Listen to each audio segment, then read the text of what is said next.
Hello, indie filmmakers. This is Fairbanks, and this is lesson number 1 in indie filmmaking. So, what you're going to do is go to the Fairbanks Online website, and you're going to familiarize yourself, if you have not already, with the film editing and design website, especially the independent study section.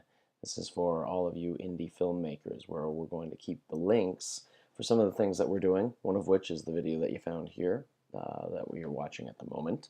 So hopefully you already know what you're doing with this, but this is just going to expand as we move along with more things for you to be thinking about and doing each week. Keep in mind that about each week you're going to have a video assignment that you will have to do, and that means you're going to have to be working pretty darn hard to make sure you get every one of your videos done in time. So here's some ways to stay organized. Ways to organize your films so that you can plan them ahead and make them look darn good. Like my little intro here. Yeah, you see that. That's a pretty cool intro, right? So, the film editing and design project's intro here will give you a little idea of the steps that should be taken to make a good film. Granted, a lot of the times these steps are not taken, and therefore films don't look as good. But as a film student, I want you to make better movies. So, I mean, you take a quick search on YouTube, you'll see a lot of videos that are not that fantastic. See a lot of videos that are done, for instance, with just a cell phone and then loaded onto YouTube, and they still get a million hits. I don't know how that works, but the point here is that when we're making creative films and doing film as art, you're going to have to find a way to make it look better. So there's a certain process that we go through anytime we're trying to make a movie. The first part of that process is that you get the assignment details, and you come up with a movie idea. So here you can see a movie from last year. It was really quite good. Liked this movie a lot. And they give us an idea of the kinds of things they were thinking about as they were going into this filming assignment. They were thinking, all right, we've got an idea, a cool story, going to make it dramatic, going to make it a love story, so to speak, and a psychological thriller. How do we want that to look? Well, from there, you're going to have to move into the production team process. Once you've figured out the idea, you're going to move into deciding who's doing the filming, who's doing the directing, who's doing all of that stuff. So any good production team has got a number of people working together. Now you could fulfill numerous roles here, or you could just be the one main role. You name it, but here's the basic roles. You've got the director, you've got lead editor. So they usually will just be the same person on these kinds of projects that we're doing here. You've also got screenwriter and storyboard editor. You've got the talent. You've got the cinematographer. You've got the sound and score director. And you've got the production designer and costumer. So I've grouped these to be basically one person does each role if possible. Sometimes you will do multiple roles, but here's the gist of what each one does. So the director organizes the film and the film assignments. So basically the director and editor do the most work, right? So let's say I've got my Ron Howard here. Ron Howard is sitting in film editing and design, and he's received a film assignment, and he says, hey, I'm going to direct and edit this thing. So what that means is you are working on his schedule as much as possible. So if he says, hey, I got to have this film done by such and such time, and I want to have everybody there at a certain time to do the filming, you're going to do it. You're going to show up at that time as best as possible. They're also the creative leader of these projects. They edit the final project and then add the special effects. Now let's say you're just not very good at special effects and you know someone who is. Invite them in to help with that process. Next thing, we've got the screenwriter and storyboard editor.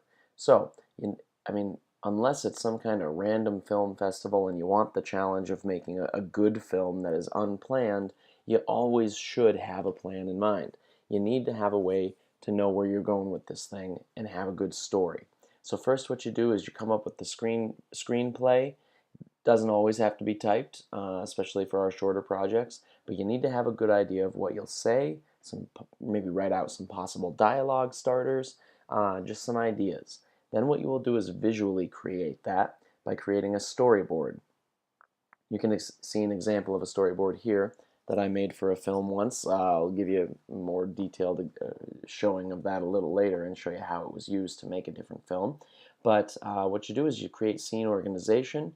You use stick figures or elements or what have you to describe what each scene will look like in sequence, And then hopefully that will help us to keep an eye on plot and character development, on the story itself, make sure it's running properly, and have some dialogue. All right? Next thing that we have is the talent. And what the talent stands for is the actors and actresses. Now you can see my boy here, Leo, looking pretty boss with that hammer, right? Love that movie, Django. Love Leo. What a great actor. But the problem is you're probably not going to be a Leonardo DiCaprio if you're working in this class, right? Let's be honest. So you're going to be doing some acting in these films, whether you like it or not. Honestly, I do not like acting, and yet I act in many of these film editing movies because we need some actors. Now, as you're doing it, you're probably going to suck. All right, that's okay, because all you got to do is practice, practice, practice. It will be embarrassing, but you're going to act anyway, and hopefully you'll get a little better with each film. Next, we've got the cinematographer. Now, cinematography is something we're really going to be stressing this year because a good movie has to have good cameras, right? Good camera angles, good camera movement, stable shots, you name it. So what cinematography means is that you are writing in movement.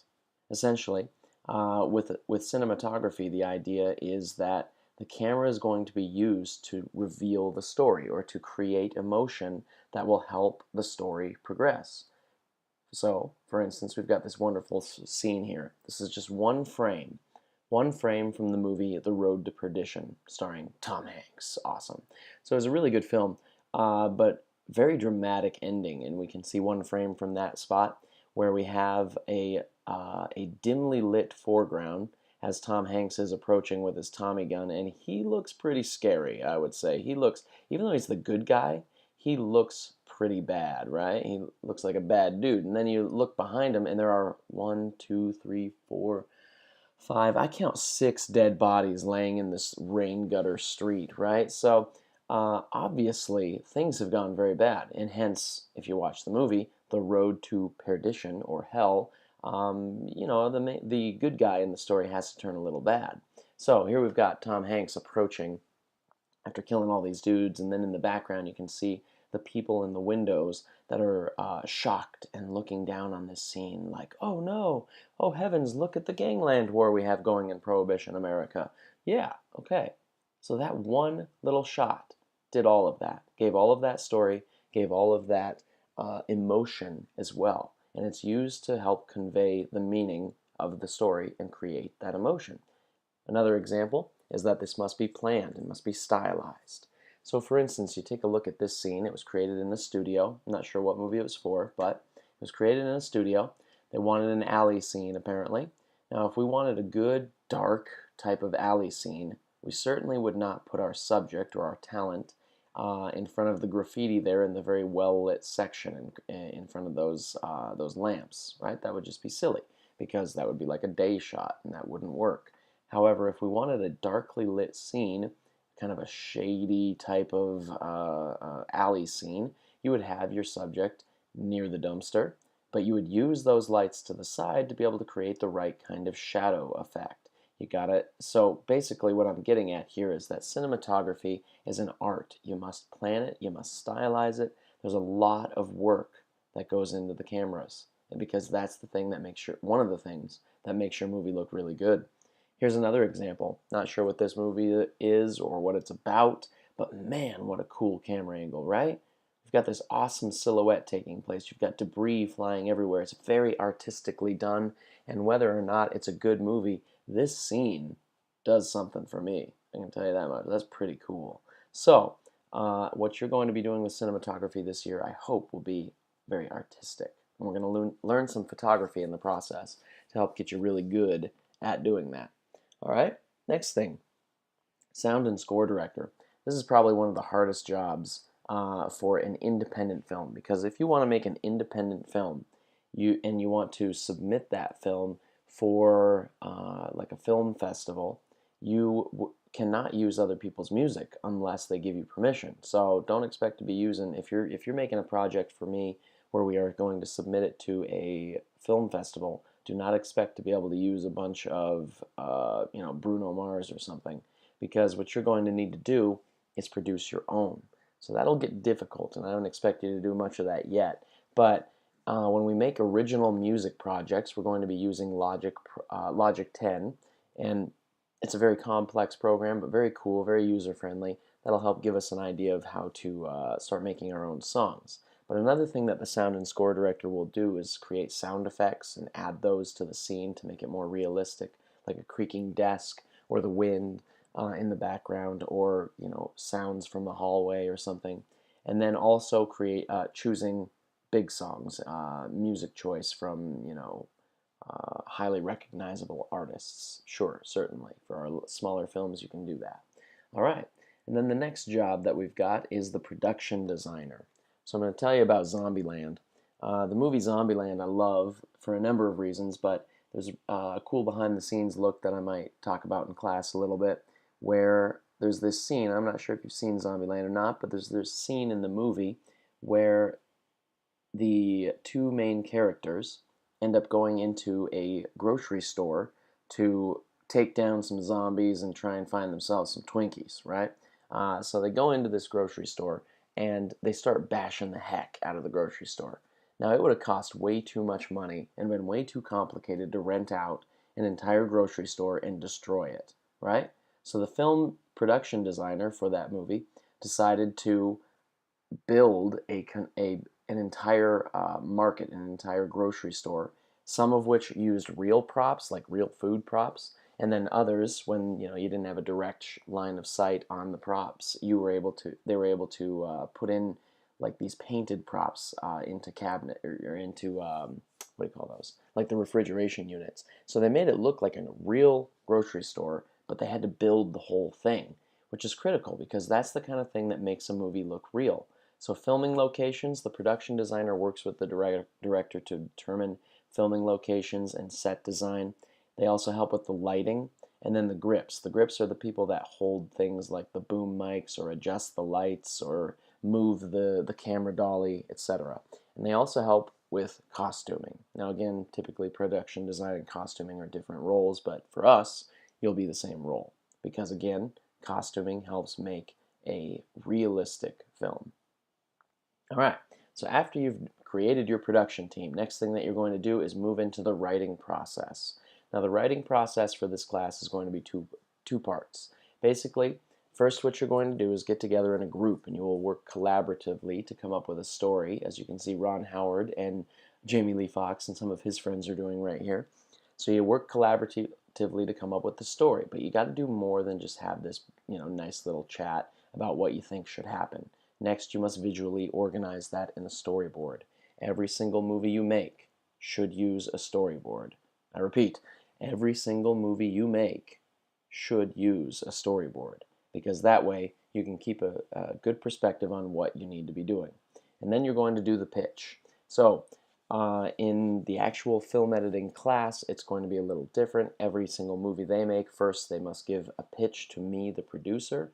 For you guys, you're going to have to let me know outside of our work time because every refocus basically is when you'll be coming in to give me your product, your film.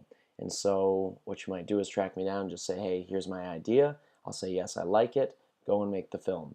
So after the pitch, we've got, in the writing process, we've got production design. So what you'll do is get into your groups and say, all right, how do we want this film to look?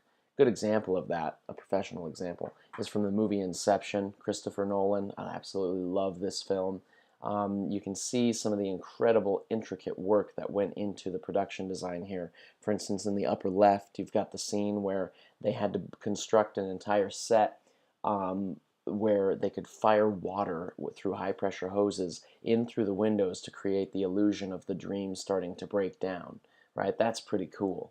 Then in the upper right-hand corner, you've got a hallway scene in which they wanted to create the feeling of weightlessness and anti-gravity.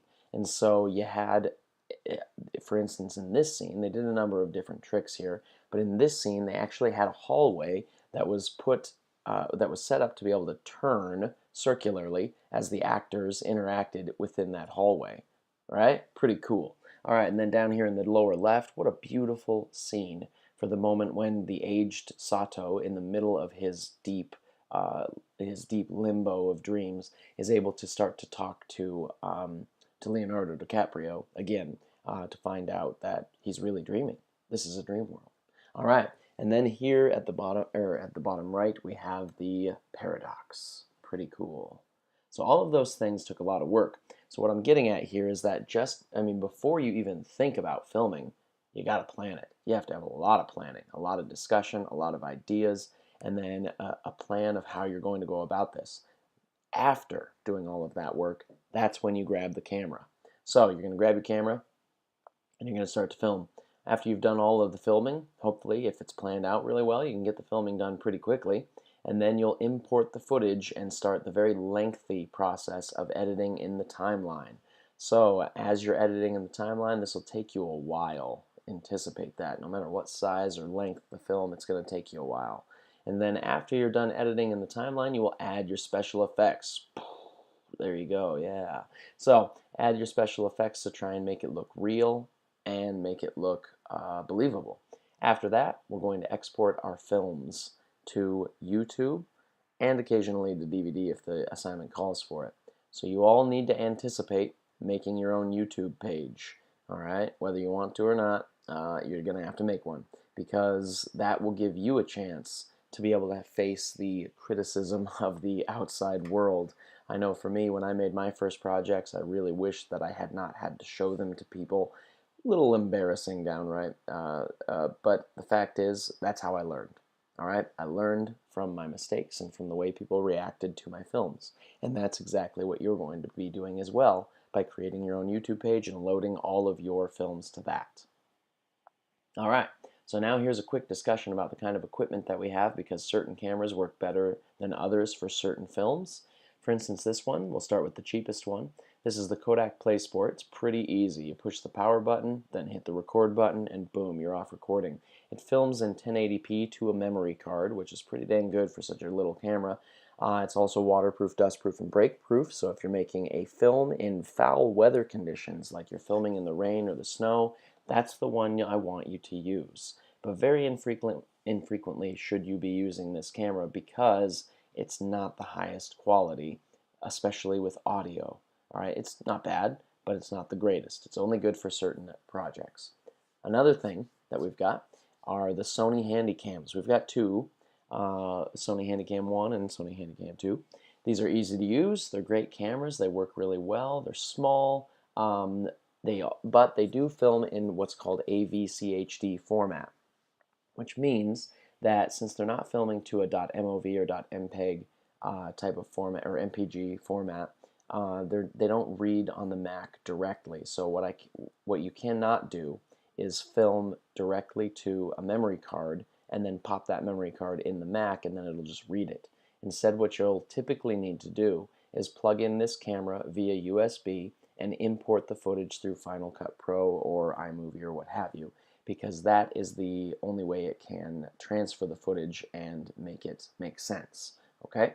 So next we've got the Canon Vixia Hf R40. We're going to call that thing the Canon 20. And by the way, the reason that I name these cameras the way that I do is because before you can take any of my cameras out of the closet, or out of the cabinet, first you must put your name on my whiteboard and you must indicate what you have taken. So for instance, you will say Billy dash Canon 20, 1 memory card, 1 tripod, etc. Okay? So before you take anything, you're going to put your name on the board and indicate what you've taken. So in this case, the Canon 20, this has an internal memory of 8 gigabytes, which is pretty darn good, but it also has slots for 2 memory cards. So you can get a lot of filming done with this one. It's also a very good camera, but it also films in AVCHD, so you'll need to do a direct import.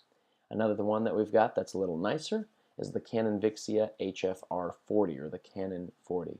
Internal memory of 16 gigs, which will give you about 4 hours of footage, 2 memory card slots, also AVCHD. It's got great overall quality. It's also got the nice it's got a couple of nice modes on there. It's got auto, which is what you'll use the most, but it also has manual and cinema. Cinema's great because it works more with depth of field, which we'll get into later. It's a little more artistic.